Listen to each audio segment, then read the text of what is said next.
Assalamualaikum warahmatullahi wabarakatuh. Perkenalkan, nama saya Ningsahara Septia Aulia dengan NIM 25115010020. Presentasi PowerPoint ini merupakan tugas ujian akhir semester dengan mata kuliah Studi Akidah. Pada kesempatan kali ini, saya akan memaparkan 10 rangkuman materi dengan judul yang berbeda-beda namun saling berkaitan.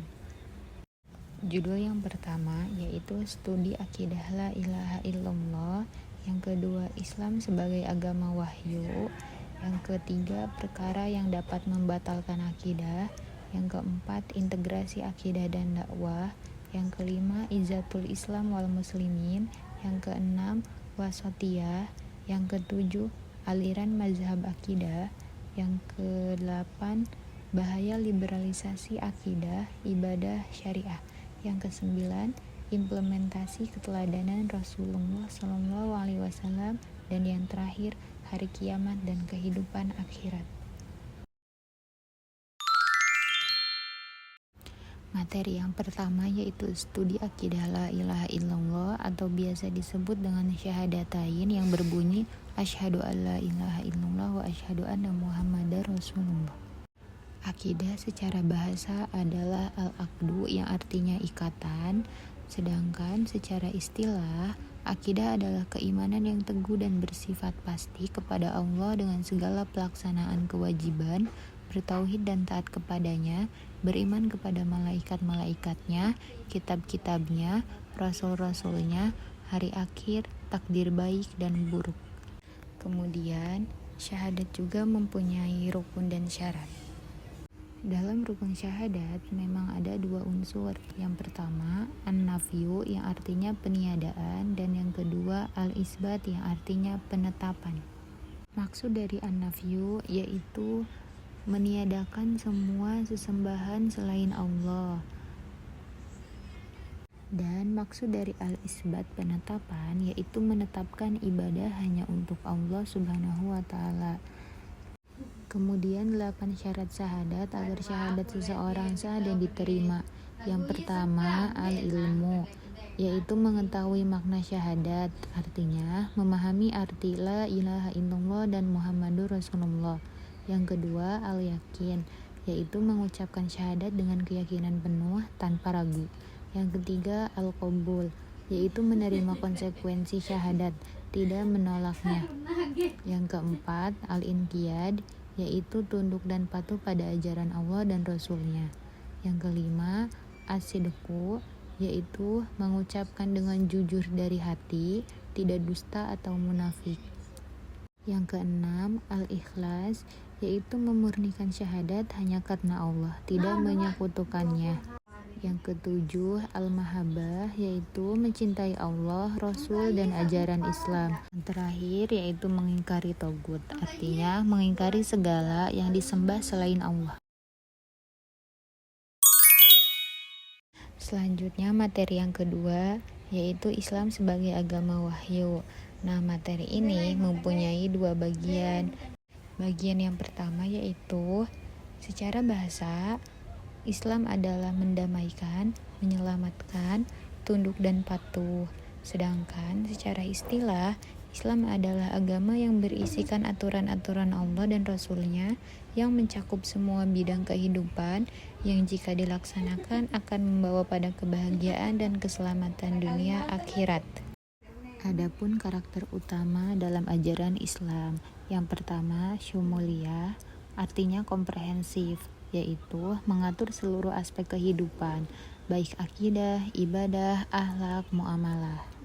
Yang kedua, alamiah, artinya universal, yaitu berlaku untuk semua manusia, lintas suku, bangsa, dan zaman.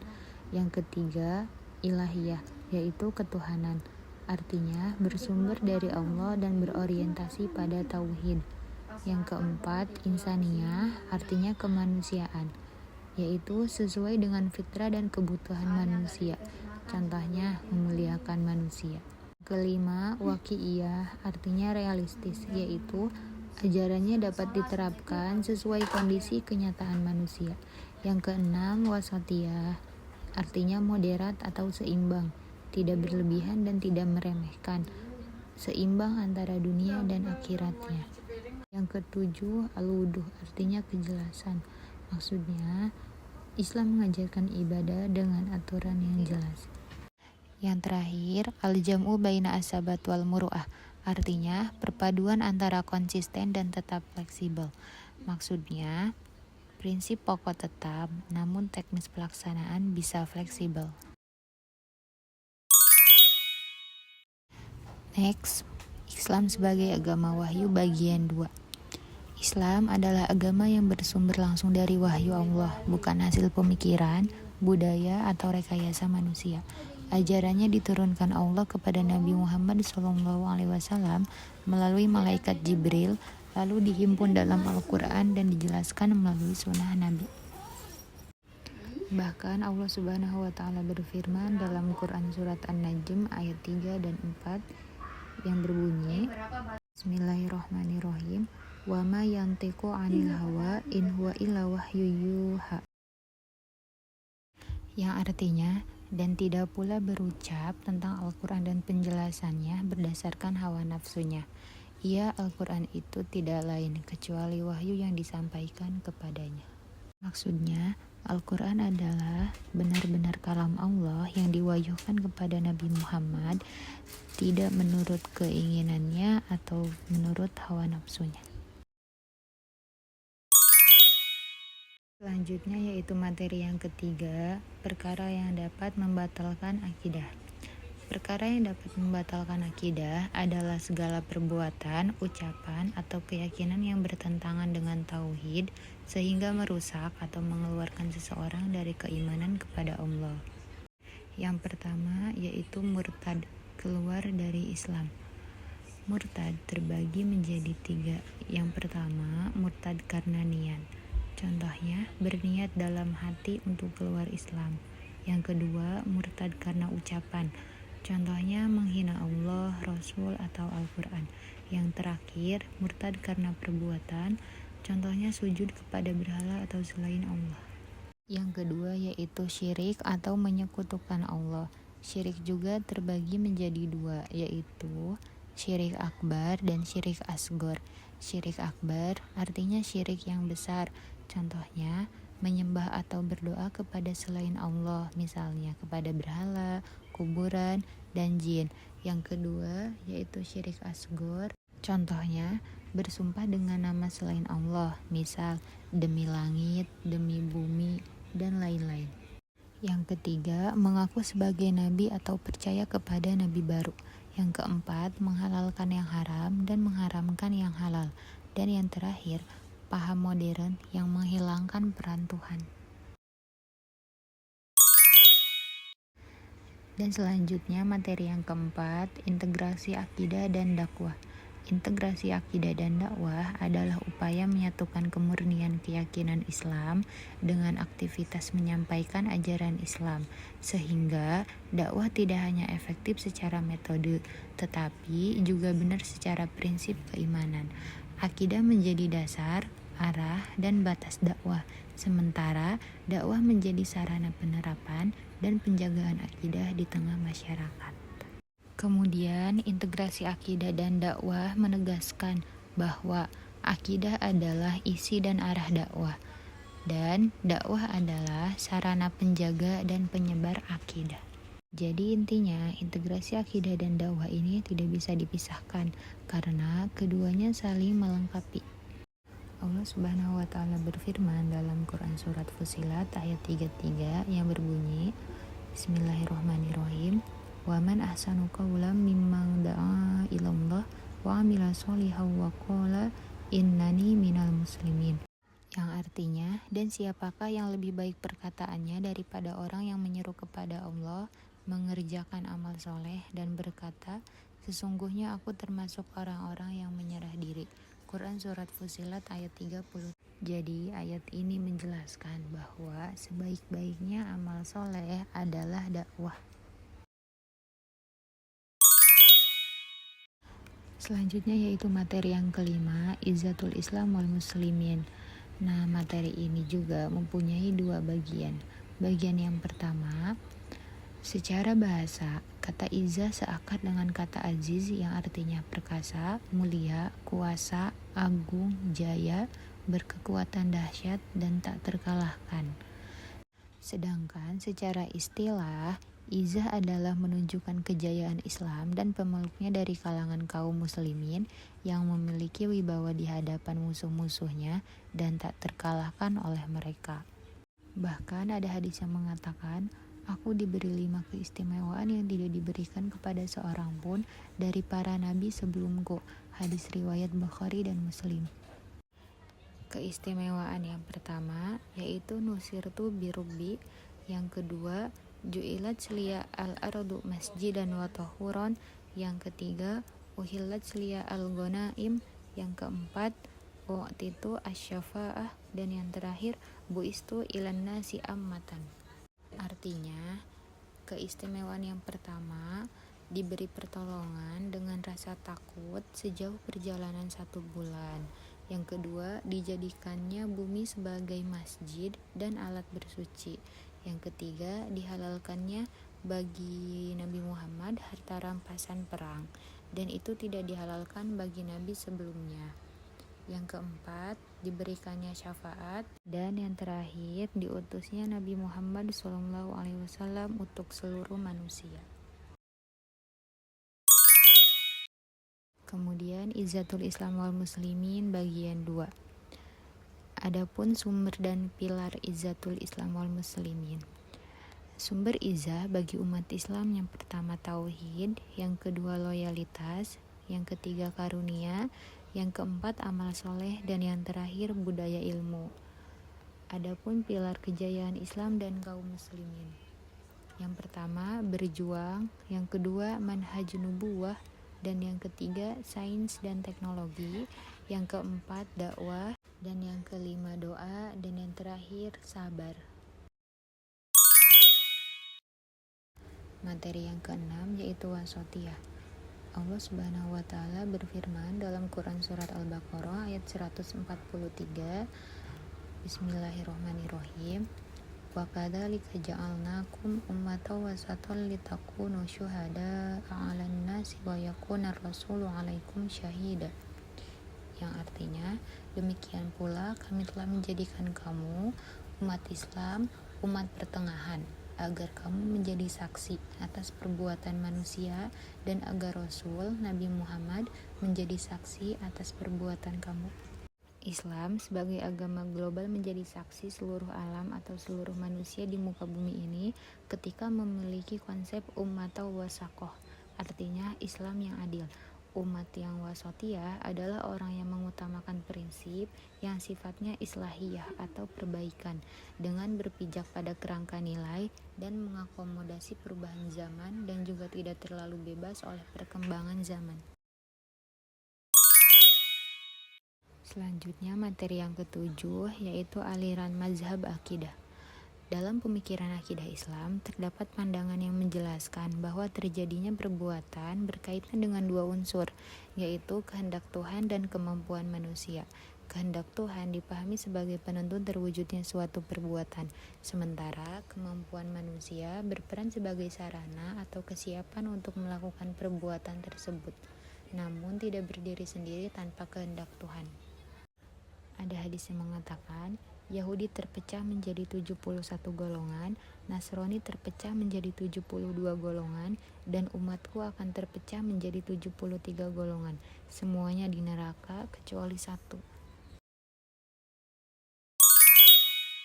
Adapun aliran mazhab akidah yang pertama Ahlus Sunnah wal Jamaah, yaitu golongan yang berpegang pada Al-Quran, Sunnah, dan pemahaman sahabat, seimbang antara dalil dan akalnya. Yang kedua Syiah, yaitu meyakini kepemimpinan umat Islam harus dari Ali dan keturunannya. Yang ketiga Khawarij, yaitu menganggap pelaku dosa besar kafir dan mudah mengkafirkan sesama muslim. Yang keempat Murji'ah, yaitu menganggap iman cukup di hati, amal tidak mempengaruhi iman. Yang kelima Mu'tazilah, yaitu mengutamakan akal di atas dalil dan berpendapat Al-Quran adalah makhluk. Yang keenam, Jahmiyah, yaitu menolak sifat-sifat Allah dan menganggap manusia tidak punya kehendak. Yang kedelapan, Musyabbihah, yaitu menyamakan sifat Allah dengan makhluknya. Yang terakhir yaitu Jabariyah, meyakini manusia dipaksa sepenuhnya oleh takdir dalam perbuatannya. Selanjutnya materi yang ke-8, yaitu bahaya liberalisasi akidah, ibadah, dan syariah. Liberalisasi dalam akidah adalah masuknya pemikiran liberal barat ke dalam ajaran Islam yang menempatkan akal di atas wahyu dan mendorong kebebasan tanpa batas dalam memahami agama. Pemikiran ini muncul dari sains, lalu diadopsi oleh sebagian intelektual Indonesia. Di Indonesia, fenomena ini terlihat sejak awal 2000-an melalui jaringan Islam liberal, pernikahan beda agama, reinterpretasi teks agama, dukungan terhadap LGBT, hingga praktik ibadah yang menyimpang. MUI dan Mahkamah Agung telah menegaskan bahwa nikah beda agama tidak sah, serta tokoh agama berbagai agama pun menolak pencampuran salam dan ritual. Kemudian ada beberapa hal yang dapat dilakukan untuk menghindari perbuatan liberalisasi. Yang pertama, memahami ajaran agama Islam utuh dan benar. Yang kedua, berpegang pada nilai dan prinsip dasar agama Islam. Yang ketiga, menjaga keseimbangan antara akal dan wahyu Allah. Yang keempat, menguatkan adab dan etika dalam berpikir dan bersikap. Yang kelima, belajar kepada guru atau rujukan yang terpercaya. Dan yang terakhir, menyadari adanya batasan norma dan tanggung jawab. Materi yang ke-9 yaitu implementasi keteladanan Rasulullah SAW. Implementasi keteladanan Rasulullah adalah upaya menerapkan dan meneladani sikap, akhlak, serta perilaku Rasulullah SAW dalam kehidupan sehari-hari.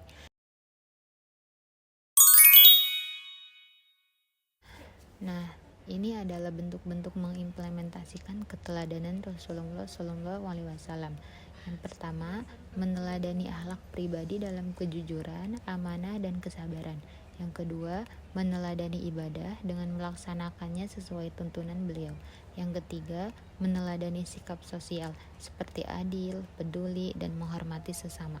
Yang keempat, meneladani muamalah, jujur dalam transaksi dan menepati janji. Dan yang terakhir, meneladani kepemimpinan dengan bijaksana, musyawarah, dan tanggung jawab. Materi yang terakhir adalah hari kiamat dan kehidupan akhirat. Hari akhir dalam Islam adalah hari berakhirnya seluruh kehidupan dunia dan dimulainya kehidupan akhirat, ketika seluruh manusia dibangkitkan untuk mempertanggungjawabkan amal perbuatannya dan menerima balasan yang adil sesuai ketetapan Allah Subhanahu wa Ta'ala.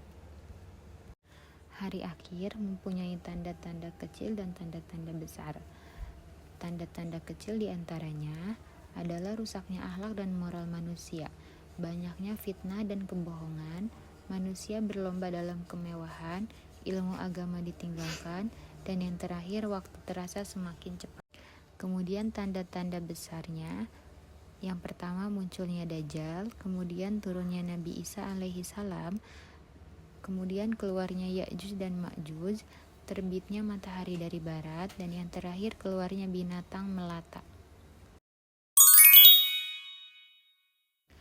Nah, selanjutnya yaitu proses kehidupan akhirat dalam Islam. Proses kehidupan akhirat dalam Islam adalah rangkaian peristiwa yang dialami manusia setelah berakhirnya kehidupan dunia hingga memperoleh balasan akhir. Adapun tahapannya, yang pertama kematian, yaitu berakhirnya kehidupan di dunia. Yang kedua alam barzah, yaitu masa penantian hingga hari kebangkitan. Yang ketiga kebangkitan atau yaumul ba'as, yaitu manusia dibangkitkan dari kubur. Yang keempat, pengumpulan atau yaumul mahsyar, artinya seluruh manusia dikumpulkan.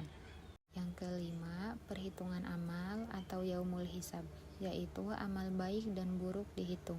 Yang keenam, penimbangan amal atau yaumul mizan, artinya penentuan berat ringan amal.